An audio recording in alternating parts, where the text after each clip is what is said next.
রাজধানীর আদাবর এলাকায় ছেলেমেয়েকে আটকে মুক্তিপণ দাবি করা হচ্ছে এমন খবরে সেখানে যায় আদাবর থানা পুলিশের একটি টিম। পুলিশের টিম ঘটনাস্থলে গিয়ে ঘটনাটি বোঝার চেষ্টা করছিলেন, আর পুলিশের পিকআপ চালক কনস্টেবল আল-আমিন গাড়ির কাছেই অবস্থান করছিলেন।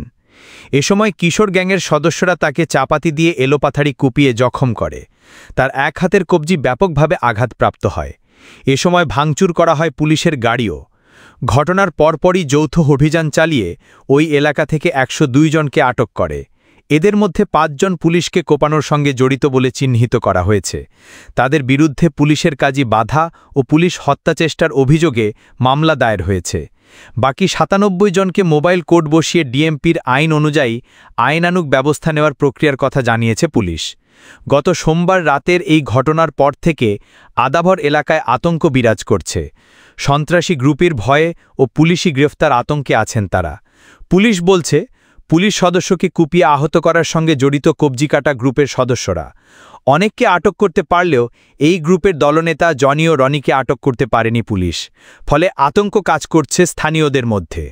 সিসিটিভি ফুটেজে দেখা যায় রাত ১০টা ৫১ একটি নির্মাণাধীন বাড়ির টিনশেড গেটের সামনে ২০-২৫ জন সশস্ত্র কিশোর গ্যাং সদস্য এসে জড়ো হয়। এ সময় তাদের নেতৃত্ব দিচ্ছিল কবজিকাটা গ্রুপের সদস্য জনি ও রনি। কিশোর গ্যাং সদস্যরা ১ মিনিট পর বাড়ির গেট ভেঙে ভেতরে ঢুকে কাউকে তুলে নেওয়ার চেষ্টা করে। কিছুক্ষণ পর তারা তাকে না পেয়ে চলে যায়। স্থানীয়রা বলছেন, সিসিটিভি ফুটেজে পাওয়া এই ঘটনাটি মূলত পুলিশ সদস্যদের কুপিয়ে আহত করার কিছুক্ষণ আগের। তারা এ সড়ক দিয়ে গণছিনতাই করতে করতে পুরো আদাবর এলাকায় মহড়া দেয়। ওই সময় নির্মাণাধীন বাড়ির গেট ভেঙে ভেতরে ঢুকে চাঁদা দাবি করছিল। না দেওয়ায় জনি ও রনি বাড়ির কেয়ারটেকার সহ যারা ছিল তাদের হত্যার হুমকি দিয়ে যায়।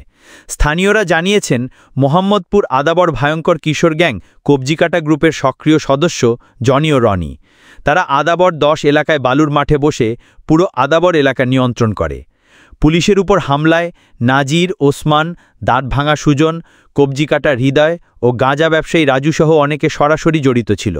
ঘটনার পরপরই রাতেই আদাবর এলাকায় এসব কিশোর গ্যাংয়ের সদস্যদের বিরুদ্ধে শুরু হয় যৌথ অভিযান। তবে কবজিকাটা গ্রুপের দলনেতারা অধরা রয়ে গেছে। তেজগাঁও বিভাগের মোহাম্মদপুর জোনের সহকারী police commissioner AKM Mehedi Hasan বলেন, আটক ১০২ জনের মধ্যে পুলিশ সদস্যকে কুপিয়ে আহত করার ঘটনায় জড়িত ৫ জনকে শনাক্ত করা হয়েছে। তাদের পুলিশ হত্যাচেষ্টা ও পুলিশি কাজে বাধার অভিযোগে দায়ের করা মামলায় গ্রেফতার দেখানো হয়েছে। আর বাকি ৯৭ জনের বিরুদ্ধে এর সঙ্গে জড়িত থাকার প্রমাণ না পাওয়ায় মোবাইল কোর্ট বসে বিভিন্ন ধরনের আইনি ব্যবস্থা নেওয়ার প্রক্রিয়া চলছে।